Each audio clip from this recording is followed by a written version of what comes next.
Welcome to Lyme Time. I'm Allie from the Tick Chicks. We are all more than Lyme disease and chronic illness, and together we stand with you to overcome and rise. I'll bring you closer to the experts in cutting-edge treatments and even a few unexpected ways of healing. I'll ask the questions you want answers to regarding Lyme disease and successful ways of getting you closer to 100%. We are in this together and will not be defined by Lyme.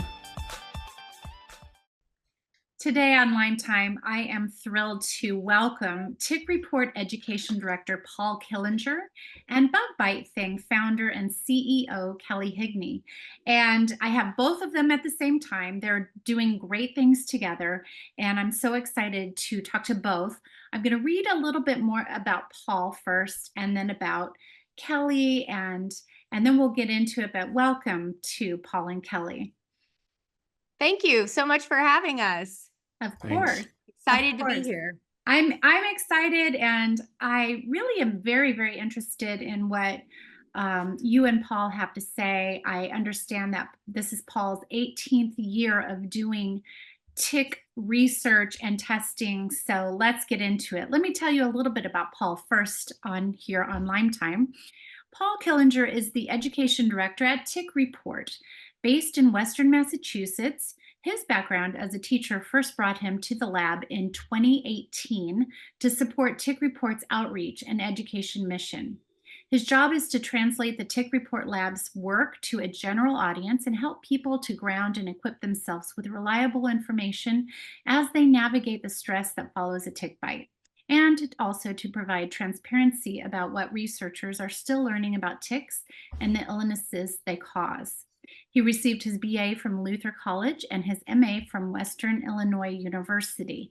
And a little bit more about Tick Report. Tick Report's mission is to provide professional tick testing services to individuals and agencies seeking more information about the risk of dangerous tick-borne pathogens.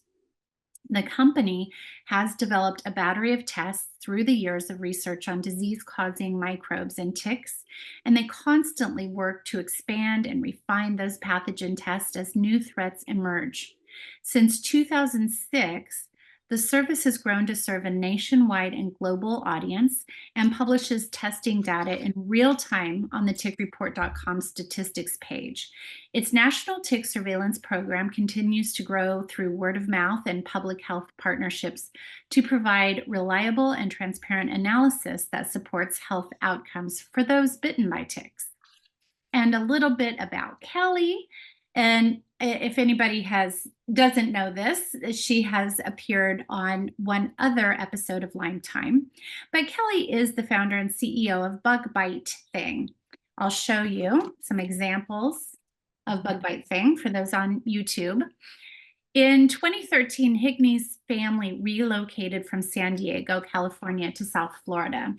There was one thing they were not prepared for: the mosquitoes. Her 6-month-old daughter was constantly suffering from severe reactions to the bites. Higney set out to find an effective natural solution and began conducting research. That's one heck of a mama right there. She ordered an unfamiliar product that uses suction to remove the irritant, and that not only worked, it transformed the quality of life for her family. They could finally spend time outdoors. In 2017, she secured exclusive distribution rights to the product and branded it Bug Bite Thing. The company gained national recognition in October 2019 when Higney and her mother, Ellen McAllister, appeared on ABC's hit show Shark Tank. All the sharks were biting with offers to invest in the business, but it was Lori Greiner's golden ticket offer that secured the partnership. Woohoo! In April 2021, Higney and her mother returned to Shark Tank, and this time they shared details on the company's transformation into a multi-million-dollar enterprise following their first appearance on the show. Bug Bite Thing is Amazon's #1 selling product for insect bite relief with nearly 95,000 reviews. In the summer of 2023, the company expanded beyond the insect bite relief industry to the pet and flea and tick product industries with the introduction of Bug Bite Thing Tick Remover for people and pets. Higney remains a mom on a mission to provide consumers with effective chemical-free first aid products. Higney is a member of the Fast Company Executive Board and Forbes Business Council. She is also the recipient of numerous awards, including 2 Gold Stevie Awards in the Products category, Woman of the Year and Best Entrepreneur by the 2023 American Business Awards, and named a top Mamaprenista by the 2022 Entreprenista 100. Higney is active within the South Florida business community where she resides with her husband, Richard, and their daughters, Leah and Lily. So again, I welcome Paul and Kelly. Thank you so much for having me, and thanks for such a warm intro. My pleasure. So, Paul, I want to get started with you and kind of give everybody an overview of Tick Report. With over 18 years of testing, and you mentioned you keep the DNA of these ticks, and I guess we should start with the question: why is tick testing so important? Tick testing serves a number of purposes for the individual, and a lot of my job is talking with folks who have been bitten by a tick, and that's a very anxious time, trying to sort out what do they do next. And the tick is, in those first couple of days, first couple of weeks in many cases, the only real information that we have to work with. A lot of illnesses, they may sort of lay low, or they all sort of start with vague flu-like symptoms. If you look, all sorts of organizations do a sort of tick-borne illness symptom tracker, where it's a table, and down the left you've got all these different tick-borne diseases. Across the top you've got fever, flu, joint aches, fatigue, whatever. And man, all of those boxes are checked, because most of these illnesses, as with a lot of infections, they start out the same way. For some people, Lyme may have a bullseye rash, and that's a great sort of indicator in one direction, but you're really just waiting and hoping that you're going to get enough information to play defense if you're just dealing with symptoms. With a tick bite, we can immediately, even just from a photo and the region where it is, I can say what are the most likely pathogens that type of tick might carry, based on its species and where in the country you are. And by seeing how long that tick has fed, I can start to give you maybe a high, medium, low chance that if that tick contains one of those, that it would have been passed to you. There's lots of ambiguity there that we can talk about, and especially the messaging, I think, is difficult. But this is something where as soon as you remove the tick, get it to the lab, we can start to find out what that tick contained. All right. And that's not the same as a diagnosis, but it's a measure of exposure. So that if those vague symptoms do appear down the line, it helps you and your doctor to figure out, all right, are we thinking about Lyme disease, or are we thinking about one of the other dozen or so pathogens that are common in the US? And overwhelmingly, they're bacteria, but viruses and parasites, they all require different treatment. So it helps you figure out what's the best treatment for the pathogen or pathogens. We find our record is 5 different pathogens in a single tick, but it helps you figure out what are some of the potential risks that might come out of that bite. That's incredible. And can you actually tell how long a tick has fed? Yeah, if the tick is in good condition, it's actually pretty well established. So I am always working with visual props, which is great for an audio medium. Sorry about that. But if we think about a tick, especially something like a deer tick, we're thinking about that little dark oval that is on the back of the tick, and then the rest of it is sort of reddish or orange. And that dark oval is fixed. It's made of material that's like a lobster shell. So it's really hard. It can't stretch. The rest of it is very elastic, so it does stretch as the tick feeds, and it stretches at a consistent rate. So by comparing the length and width of that dark oval, again in the case of deer ticks, versus the length and width of the rest of the tick, we can estimate within about 12 hours how long that tick has fed. Okay. And another random question I had, Mm-hmm. because I've heard a couple of people mention this, and then actually it happened to my husband. But the tick was attached, but it was flat and possibly even dead, but it was attached. Sure. What would we gain? What should we take away from that experience? Do we still get it tested, and what possibly happened? Yeah. With If you find a tick that is dead, I guess the first question is always, is it really dead? Because they're ultimately pretty slow-moving little creatures, and they're only going to eat 3 times in their life.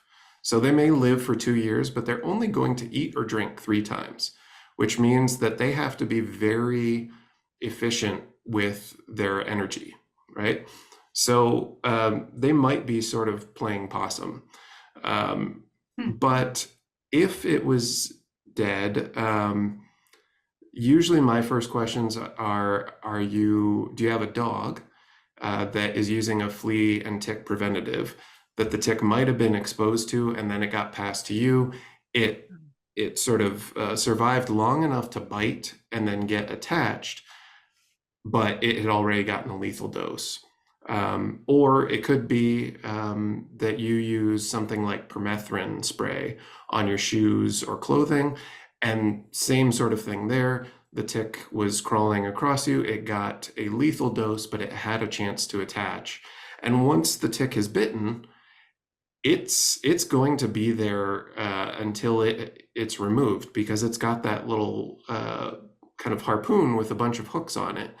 And if the tick isn't alive to remove itself, which is a pretty involved process, and you haven't pulled it off, it'll just kind of hang out until it's knocked off or scratched off. That's good to know. That's helpful. So one of the questions there is, did it die immediately? So that, again, with a photo, we can start to tell, does it look like it shows any signs of feeding? I think the decision to test in that kind of case is really, it's going to come down to the individual.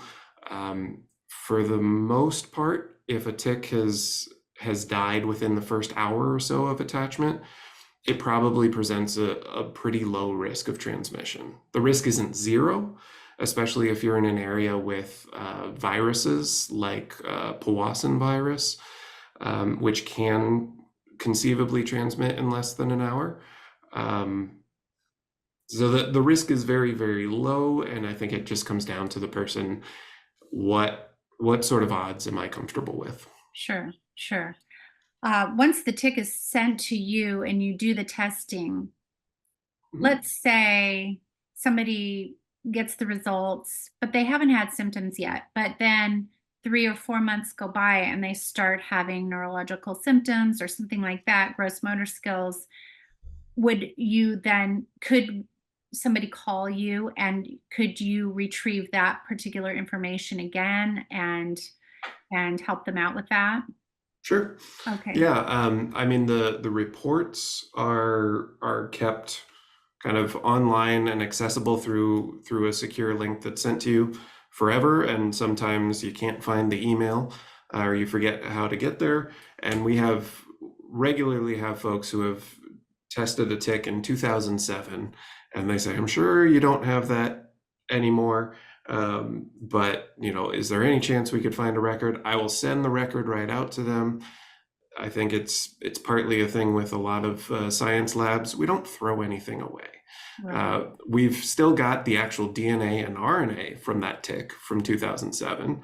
So we could do more lab work with it, but we certainly have those reports, both on the individual basis And on our statistics page, you can look at all of the ticks that we have tested.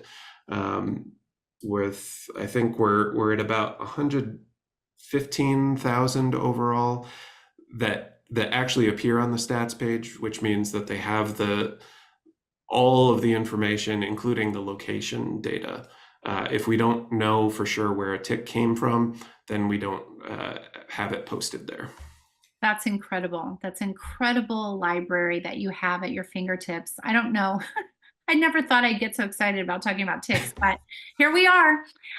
Talk about seeing it. I'm going to chime in here because I saw it. And when they opened the fridges and freezers just full of ticks, it's incredible though, because they're already, tackling tick-borne illness and ticks as a maintenance issue, right? Like it's based off the historical patterns and what's happening. It's what do we do? How do we establish a protocol? How do we, discover new pathogens and then get that information out to the medical providers and to the communities so they're armed with that information? So it's incredible that not only are they thinking ahead, because here's the thing, as they discover things, just like Paul's saying, just from listening to this little bit again, they're discovering new trends just from the testing that they're doing, right? Mm-hmm. So as things develop, they can go retroactively to those ticks they're holding on to see if the patterns, pull through all the way back then. So it's pretty incredible what they're doing. I'm sure it's a constant evolution. And Paul, the tick testing that you do and all the data that you retain, what is all of that really telling you about infection rates? So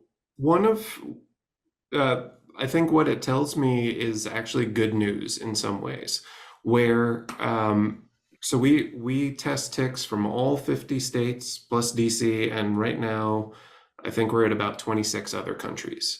And some of those we have better data than others. Massachusetts, we have 38,260 ticks that we've tested. So Massachusetts, we have the best picture and we have the greatest number every single year. And with those states that we have really high numbers from, if we map them out, we map the infection rates year over year, it is just rock solid. The infection rates, the number of ticks that are out there that are carrying, or the proportion of those ticks that are out there that are carrying one or more pathogens really doesn't move.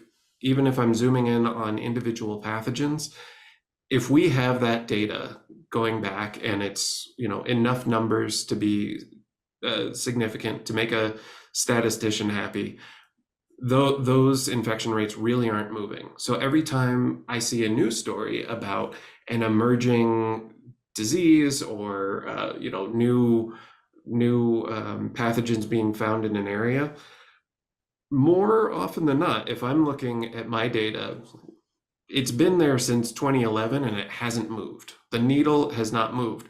So this is great because it's no longer something that just the tick nerds know about.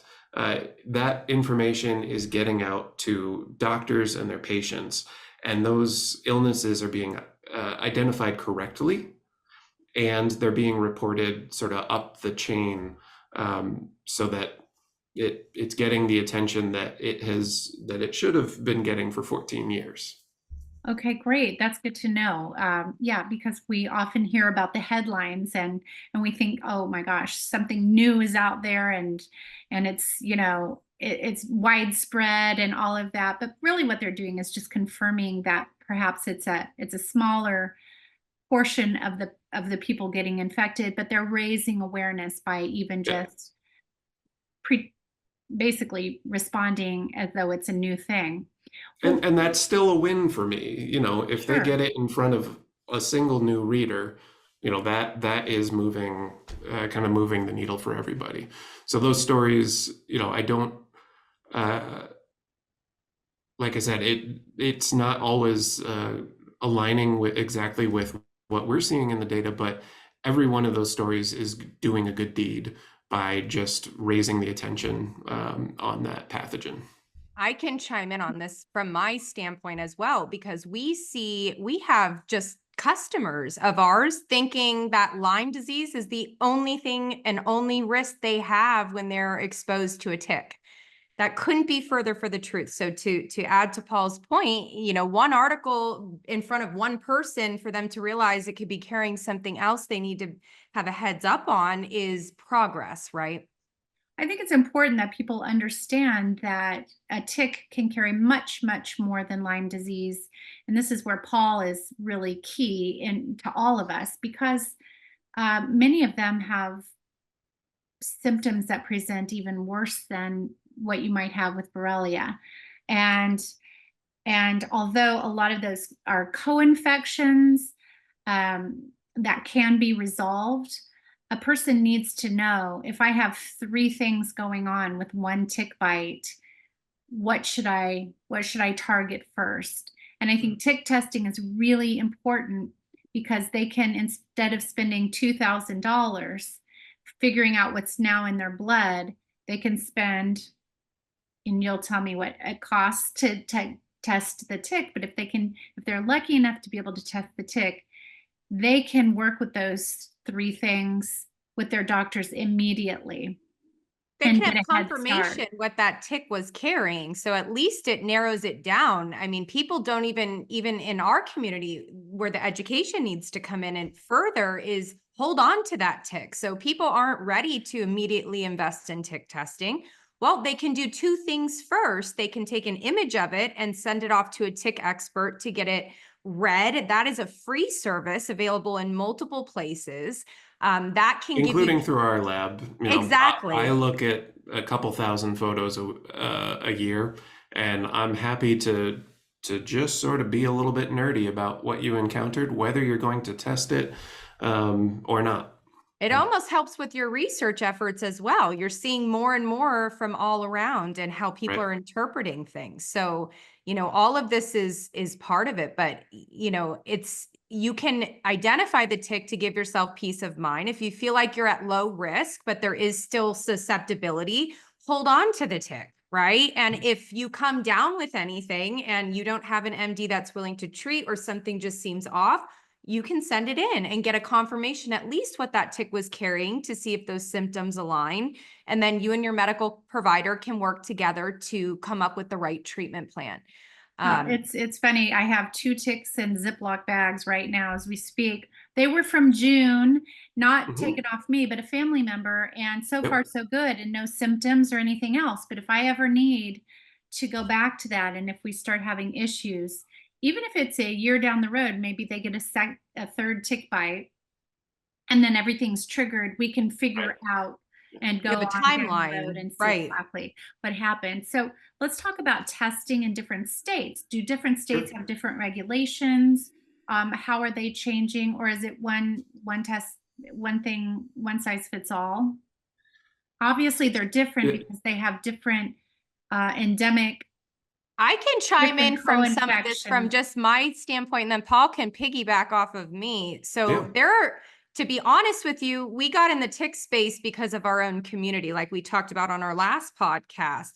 When we got in the tick space and we were trying to find the right information ourselves, we couldn't believe how much misinformation, and along with the misinformation, the bad actors. There are people fear mongering, like vulnerable people. We've said it from day one. We'll never scare people into paying for a service or anything. We will provide the information that's available. So that's number one. Paul's lab's extremely reputable. They have done, like you said, the experience in the 18 years of research, and the amount of ticks and what they're actually doing with that is incredible. There's also something that I've just being in the space as an unbiased party with seeing what's out there. The equipment, I had the privilege of physically going to tour Paul's facility. I can guarantee you not all facilities are equipped with that type of equipment, and that, it's insane what they're doing. They're going everything from crushing down the, the tick, to injecting things, to seeing how things are multiplying. I mean, Paul's going to explain it way better than me, but to sum it up for people that don't understand the scientific terms, there's a lot that goes into getting an accurate test. So when you're dealing with people already being vulnerable with the bad actors with Lyme disease, and the people truly suffering from Lyme disease and the ongoing effects, and not having the right information and not knowing where to turn, you want a credible lab. You want something accurate, right? So you can get confirmation to properly start your treatment or go down your journey. So, and I know Paul's going to chime in on this. I just had to say it because I physically was there, and their equipment is world, renowned. It's state of the art equipment. So, it's incredible. Thank you. Thank you. And so, Paul, can you talk It's a little always bit fun to give tours and show it off. I was my mouth was just it like has taken this a long the time entire to get to this point. Oh my gosh, it's the little things that make us just so happy, right, Kelly? Yes, I was just amazed, because you don't realize how much goes into the proper way to do things, Right. and what it entails. It's not a simple process. Well, and so I assume, so if I send a tick in for testing, Mhm. that you're going to know where it's coming from. You're going to already have an idea as to what type of tick it might be, even just by looking at it physically. Yeah. And then, is anything surprising you? For instance, do you ever get a tick from a state and you think, oh my gosh, that's got to be, uh, whatever, Lone Star tick, herring, or like Babesiosis or something like that, and then all of a sudden you discover something very surprising. Yeah, on the pathogen side, that's one of the advantages that I think we have. I think the original question was what are states doing? And it's really a patchwork, and it's a random sort of collection. And one is they're trying to build on questions that have already been asked. And sometimes that question is just, is there Lyme bacteria in these ticks?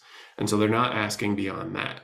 And it's difficult. It is expensive to read the DNA and RNA of a tick. And so sometimes if, in Massachusetts, if we know that 50% of ticks are carrying the Lyme bacteria and less than 5% are carrying something like Powassan virus, that might be really scary in the short term, but we know that it's going to be there less frequently. Different priorities get set different ways. But one of the advantages that we started in Massachusetts, and it was first kind of a close partnership with towns. And you would fill out a paper form at with your town health agent, and then it would be mailed in, and it was a process. We've come a long way since then. But as we've gone out and spread again across the US and across the globe, I've got ticks from everywhere but Antarctica so far. Still waiting to complete my bingo card there. But we, rather than having the Massachusetts menu and the New York menu and the California menu and the Florida menu, it's more efficient for us to just say, all right, we're going to test every one of this type of tick, a deer tick versus a dog tick versus a Lone Star tick. We're going to treat every one of those the same. And that has led to some really interesting discoveries, most of which are published, where Ehrlichia murus, which is supposed to be in the upper Midwest, Minnesota and Wisconsin, we've found it's actually a lot more common than you expect. It's still pretty rare, but there's a significant population in Massachusetts, and we found it in a few other spots down the East Coast. Bourbon virus and Heartland virus. Bourbon virus, not named for Kentucky, but Bourbon County, Kansas. That's kind of where it is. And if you look at a CDC map, it's really showing a band across the middle of the country there. But the east end of Long Island there are unusually high infection rates of both of those viruses there. And again, sort of going with accepted wisdom, you would never test for that in Long Island.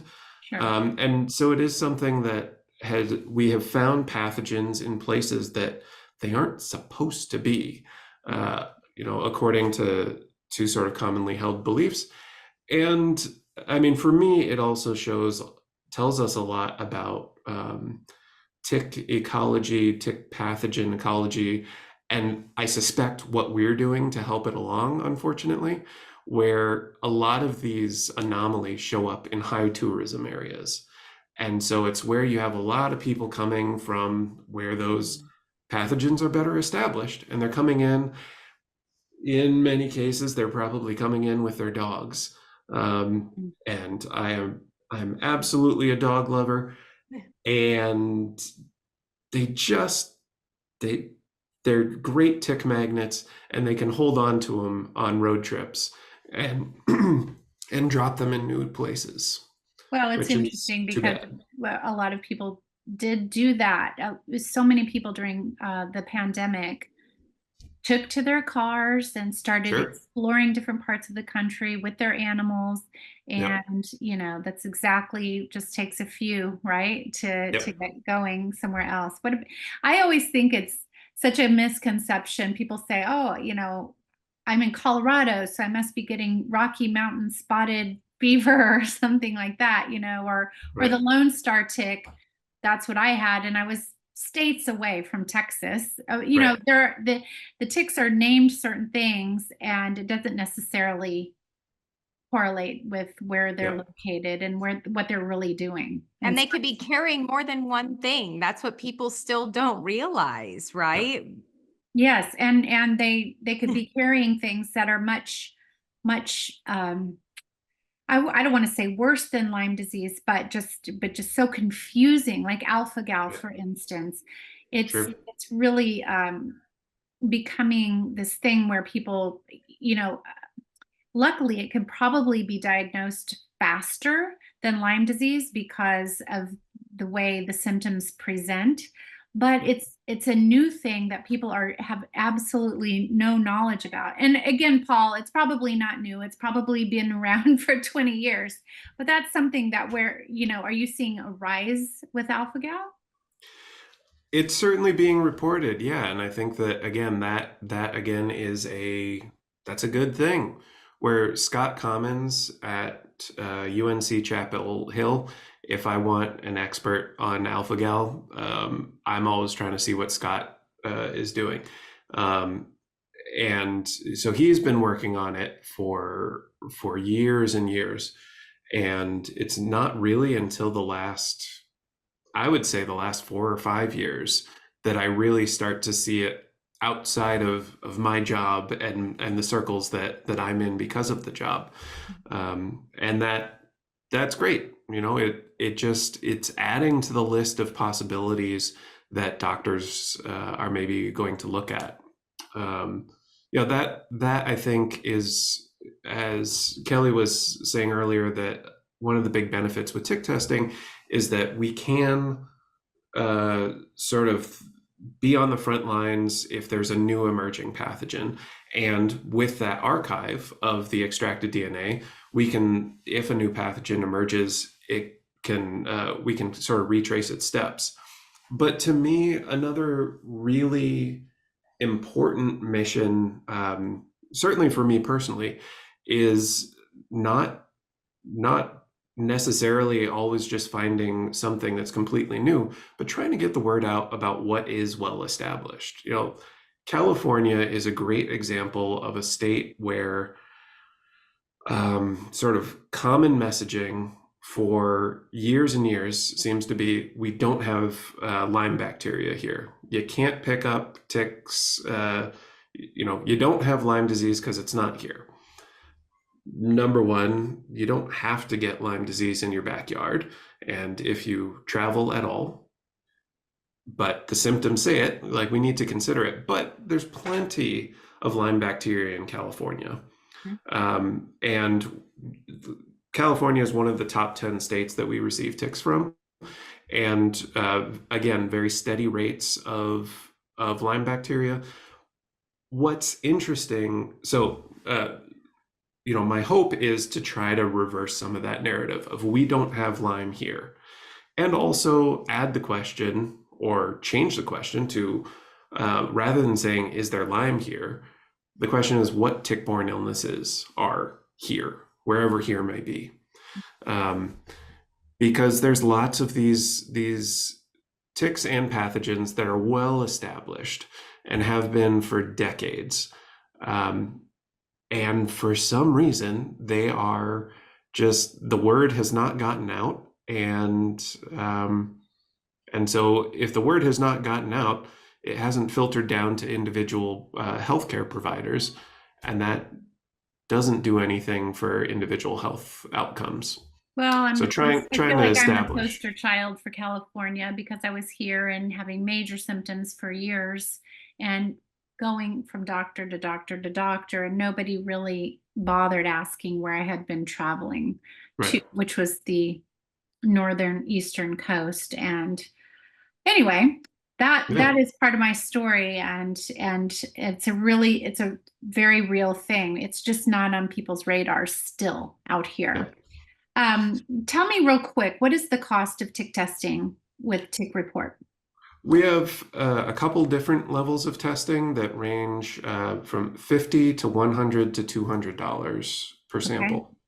Okay, And great. that, with each of those, you're just adding more pathogens. So at the $50 level, it's the most common 6 or 7 pathogens carried by that tick species. So we have a certain list of pathogens that are carried by deer ticks and their closest relatives. And then we have another list that's in the dog ticks and the Lone Star ticks and the Asian longhorn ticks and the other, I think we've received 91 different species of ticks. Yeah, my gosh. Commonly, most years we get between 15 and 20 different species from within the US. So it's a big tick world out there. And there are definite associations with certain ticks and certain pathogens. And how many, roughly how many different pathogens and how many co-infections can you get? Can anybody get? Like, So we test for 25 different pathogens. Almost every year, I would say, we reliably find about 13 of those. So that's part of, we have the 3 different levels of pricing. The $50 is your DNA testing for the most common bacteria and parasites.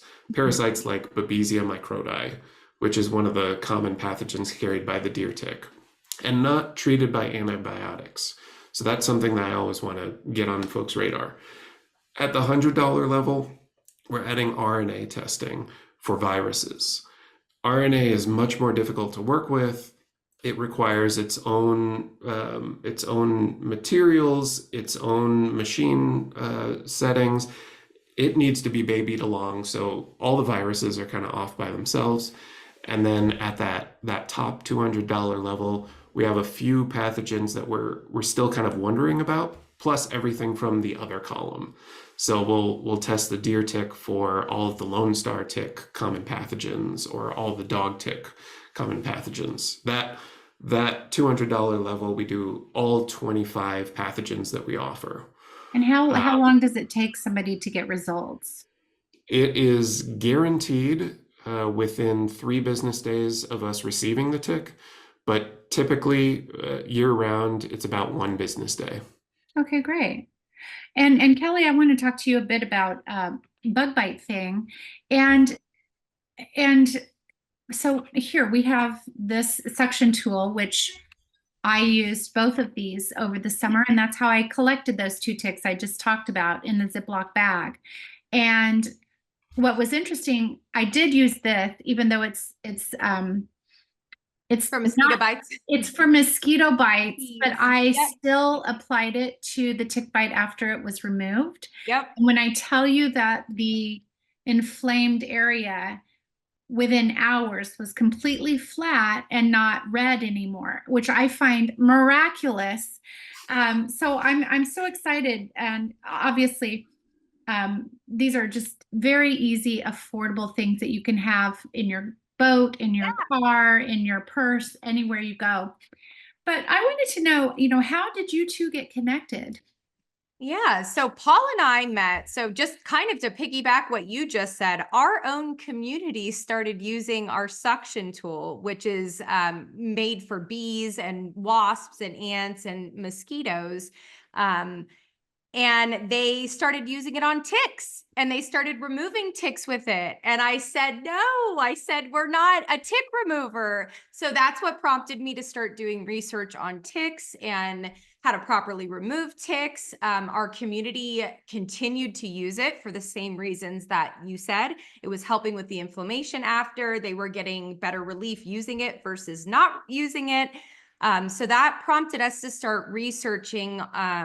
There were a lot of tick removers our community was telling us about, just little features they were unhappy with, they weren't using them, why they were scratching them, off versus using a tool. Right. So we gathered all of that information, and we ended up acquiring a company from a tick expert. His name is Tickman Dan. And he introduced us. He's still very much part of the company. He's a huge ambassador. He educates me quite often to this wonderful scientific and tick community. So he introduced me to Dr. Stephen Rich, who's a microbiologist over at the University of Massachusetts. He made an introduction to Paul.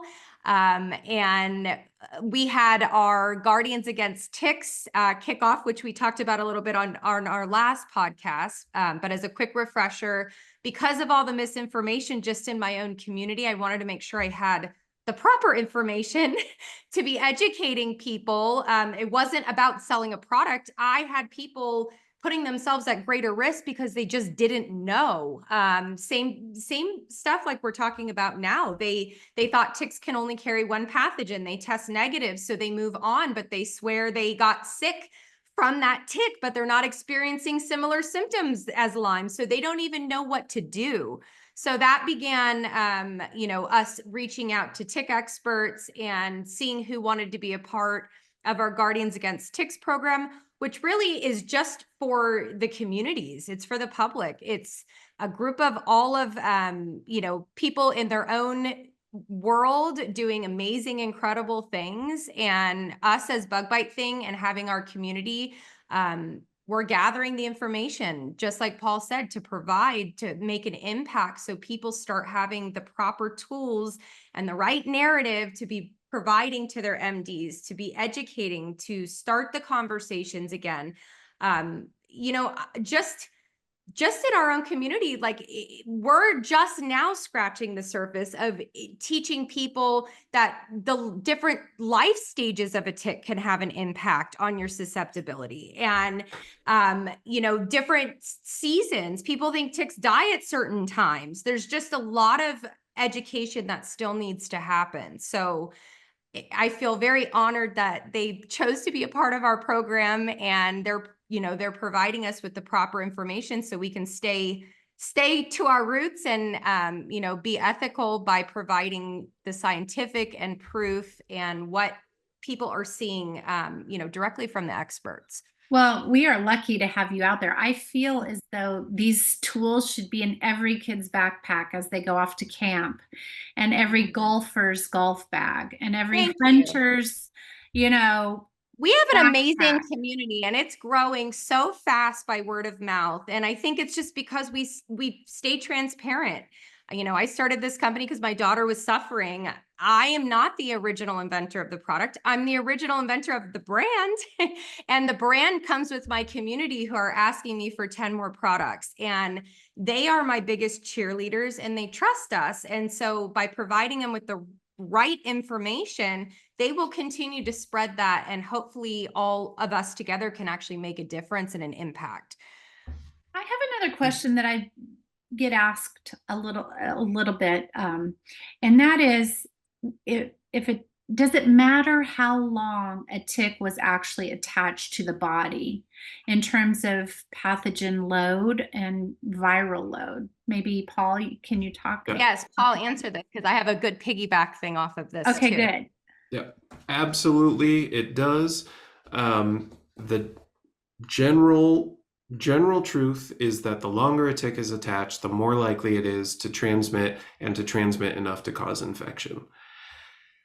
There has been just a fundamental failure of sort of public health communication about how that whole dynamic works. And it has all been boiled down to, for the sake of simplicity, to try to be memorable. It's boiled down to this 36-hour cutoff, where if a tick was attached for 36 hours or fewer, you are safe. Flush the thing down the toilet, you're all done. It's a whole lot more complicated than that, and that we could do a 3-episode series on. But I mean, the first failure there is that 36 hours is not a cutoff. It's the top of a bell curve. That bell curve, if you took every possible transmission, it would peak around that 36-hour mark. So you can definitely be on the steep side of that bell curve. You're less likely, but to stop the conversation because the tick was attached for fewer than 36 hours, or you think that it was attached for fewer than 36 hours, is a real disservice to just anyone who can be bitten by ticks. It does really depend the type of pathogen. Some pathogens transmit faster than others, and the tick's life stage. In general, nymph stage ticks, the teenagers, that middle stage, can transmit most pathogens a little bit faster than adults. And part of that is because the nymphs, their overall feeding is going to be shorter. They are going to feed for, depending on the species, let's say 4 or 5 days, because they're getting enough energy to molt into an adult. The adult female is looking to feed for 7 to 10 days because she needs enough calories to produce a couple thousand eggs and lay them. So they have different energy needs. The whole process just kind of compresses depending on the life stage. I can tell you that I was bit by an aggressive Lone Star tick nymph, and I removed it after 7 minutes, and I battled symptoms for about 8 months after that, 8 to 9 months after that. Yeah. And it's real, and I don't pay attention to any numbers.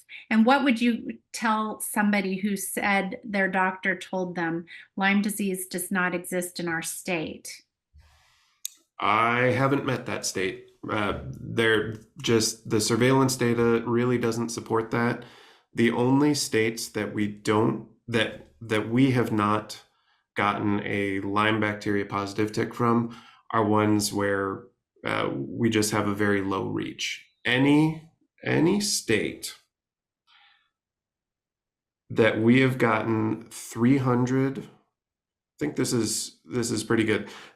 This is pretty reliable. If we've gotten 300 ticks from a state, we have found Lyme bacteria in that state or a different pathogen. Some states it's certainly more common than others, but this seems like a weird popularity contest to try to engage in. And whether 50% or 10% or 1% are carrying a pathogen, if 1 out of every 100 people who are going to get bit are going to be exposed to a pathogen, it doesn't make sense to me that we would sweep that aside and say that, oh, what 1% is good enough. I think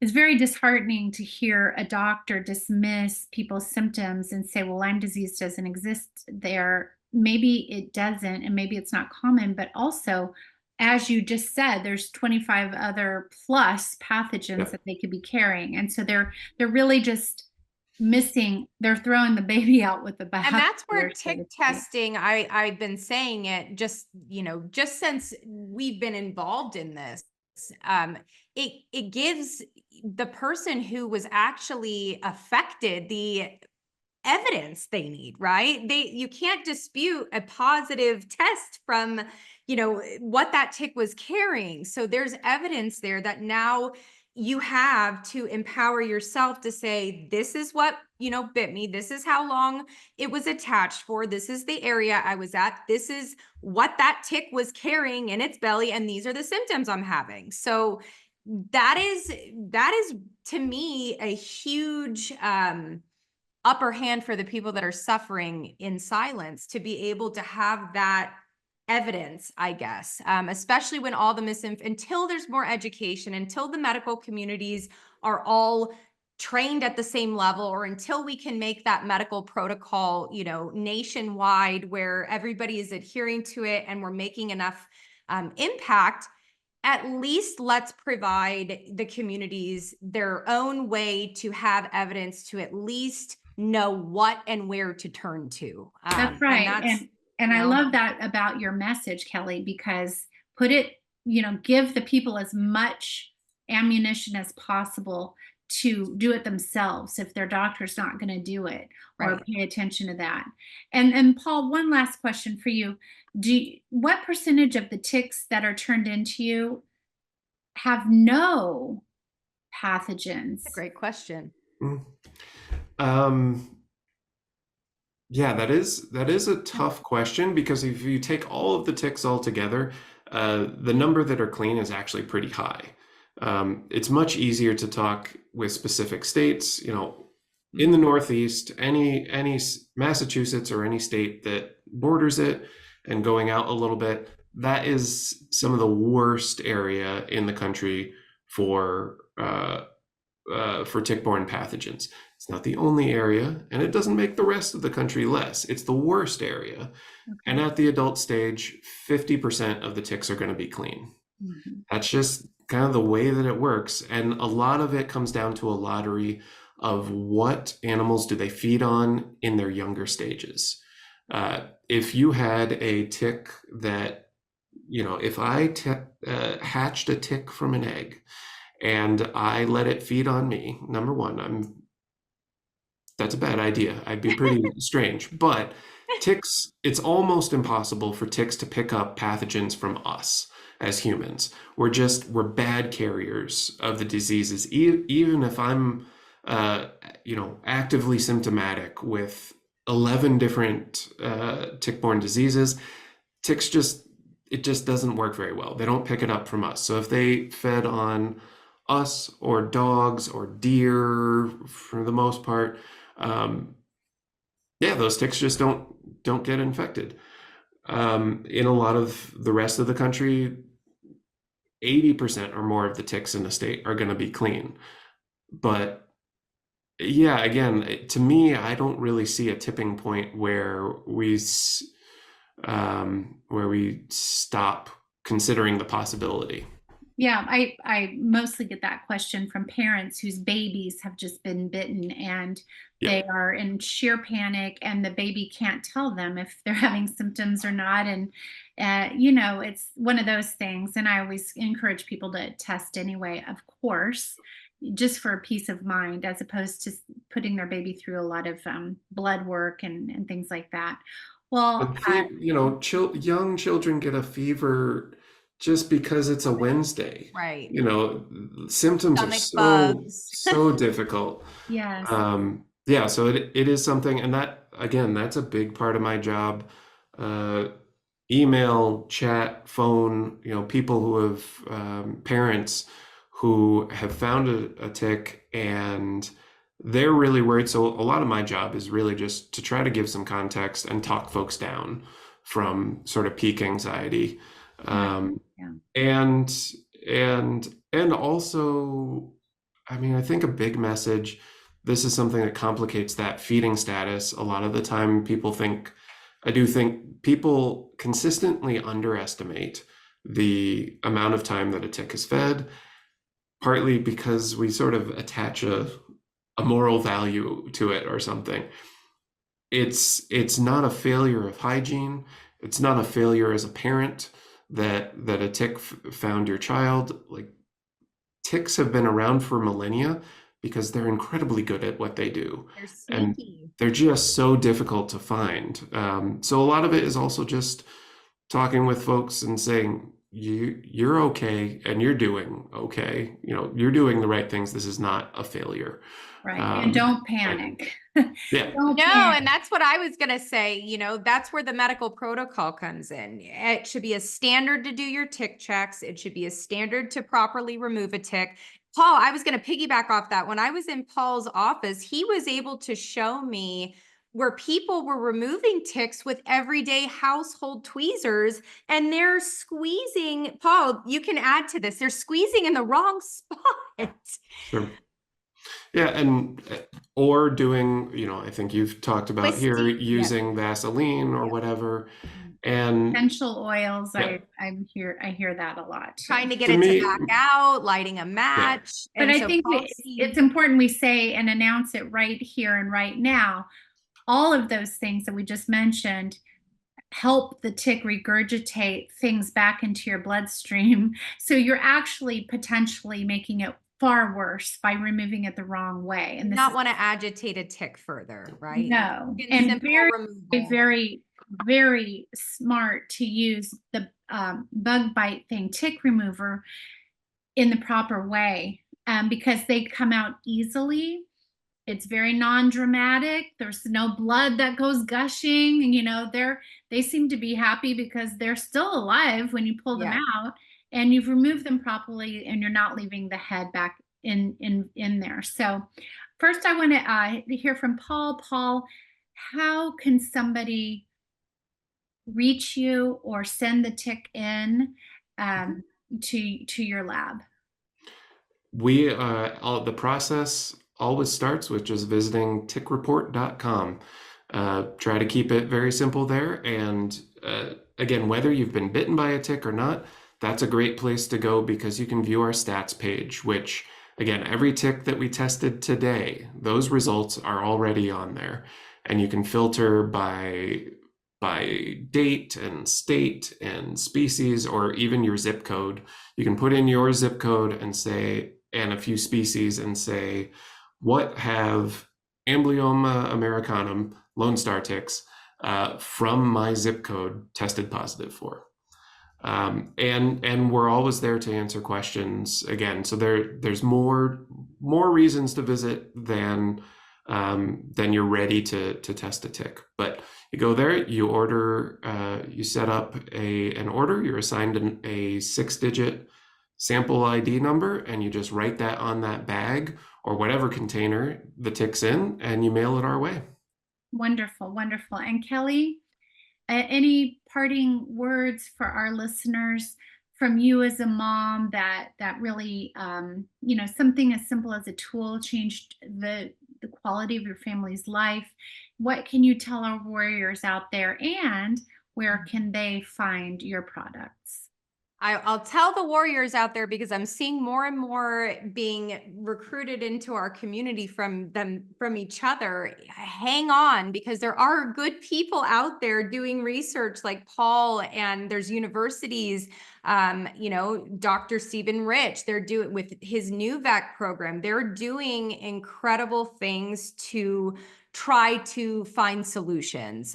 So hang in there. There are good people. Make sure that you're getting your information from credible resources.